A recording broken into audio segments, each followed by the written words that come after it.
at Bellinghausen, joined by Jensen and Jac Caglianone. Guys, you're two of the biggest card collectors on the team, I would say. How did each of you get in the hobby? Carter, we'll start with you. It started kind of this year. I walked into, me and Jack were living together in AA, and I walked out into the living room, and he had all of his cards set out, and I didn't really know much about it, and so I kind of just asked him questions, and he was telling me about the different cards he had, and he was sending some other stuff to get, like the PSA for grades and stuff like that, and ever since then, I kind of got more and more interested in it, and then ended up starting to, try to build my own collection, buying boxes and stuff like that. So I'm brand new to it this season. Yeah, so this is the vet over here. Jack, what's your origin story? Growing up, I'd always go to baseball card clubhouse. That was my spot growing up, and I had a bunch of friends whose parents were scouts, so we would go to games, and we would watch big league guys on rehabs, but we'd go to the card shop before the game, find one of their cards, and have them sign it at the game. So that was where it really started. And then I got away from it for a little bit, and then it wasn't until Bowman Draft came out that I was like, all right, I'm gonna try for my autograph or something, because that was my first baseball card. So I started chasing that heavy, and then roll around in spring training. You meet a guy like MJ who seems to have everything.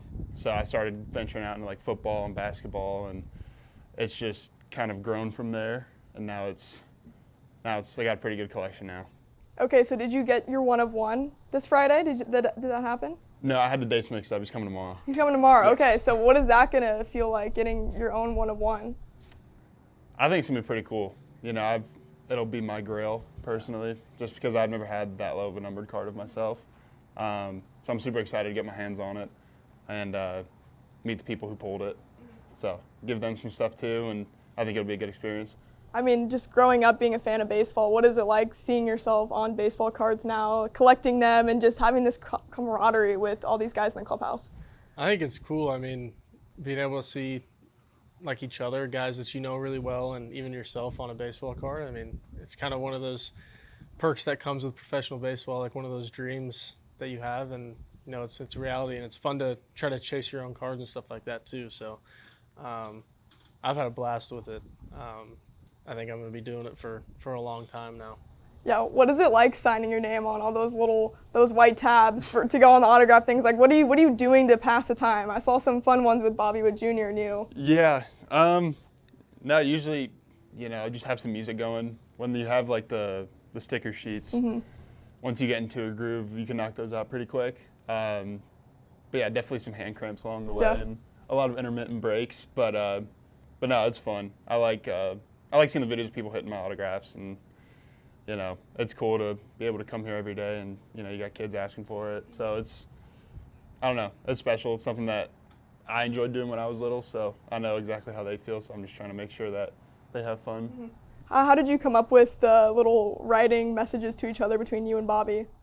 So that was Top's idea. Okay. I was at a signing, and Bobby didn't write his yet, so they were like, you have to come up with something. And at the time, I didn't really know Bobby very well, so I didn't even know what to put on the cards or anything, and it took probably an hour of brainstorming, because then Bobby had to respond to what I wrote, so it took a lot of thought, to be honest with you, but I think they're cool. I've seen 2 of them get hit so far. The Super's still out there. With the luck that I've had lately, I don't know if I'll ever see it, but no, I think that's one of my favorite cards so far. Okay. Before we talk a little bit of actual baseball, what are both of your dream cards to pull one day? I mean, yeah, I'd probably say my debut patch whenever that comes out. But if I was gonna say somebody else, I mean, I think a LeBron one of one would be pretty cool. Maybe from his final season or something like that. If I get a one of one of that would be incredible, because that's kind of who I grew up watching. That's my GOAT. So that's kind of probably my dream card, I think, away from baseball and away from myself. Okay. I'm a Bucks fan, so probably a low-numbered Baker Mayfield would be cool. Okay. Maybe a Tom Brady in Tampa would be a cool one to have too. I love it. All right, well, both of you up-and-coming stars in the KC Royals organization. Carter, for you, just what has been your mindset this season of eventually reaching your ultimate goal of being in KC?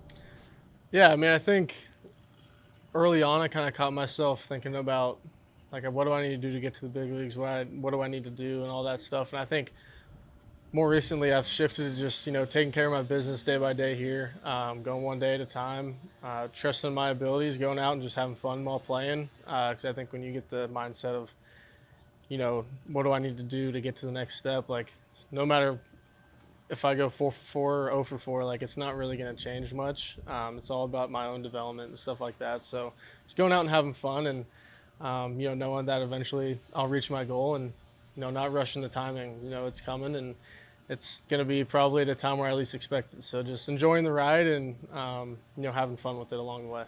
Okay, Jack, I was actually here when you got the call that you're going to the majors. I watched it. You got to embrace your fiance too. What was that moment like for you, getting that initial call up? I mean, it's kind of hard to describe that feeling. I mean, it's what you dream about ever since you can kind of grasp the concept of being a Major League Baseball player. So for me, I just wanted to share it with the people that I care about the most. I called my dad immediately, and, Ellie came over, told her, and then it just started a whirlwind, because they were playing in St. Louis, so it was like, you got to go tomorrow, and then you're going to catch a team flight, meet them in St. Louis, and I was like, okay. So everything felt like it moved a million miles an hour, but it was a lot of fun. Has the game slowed down for you yet since you've been in the majors? For sure. I feel like the longer you're there, the more you get used to the pace of play up there. I'd say, especially like coming back down, that's probably like one of the bigger differences. Is really just the pace of play and how fast the game moves.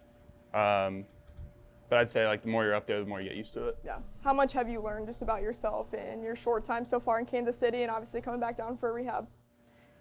Yeah, definitely.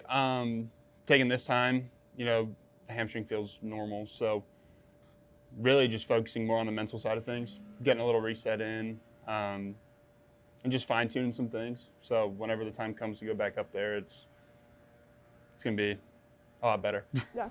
Okay, well, I'll leave you both on this. What are your goals in the Kansas City Royals organization? What kind of legacy do both of you want to leave?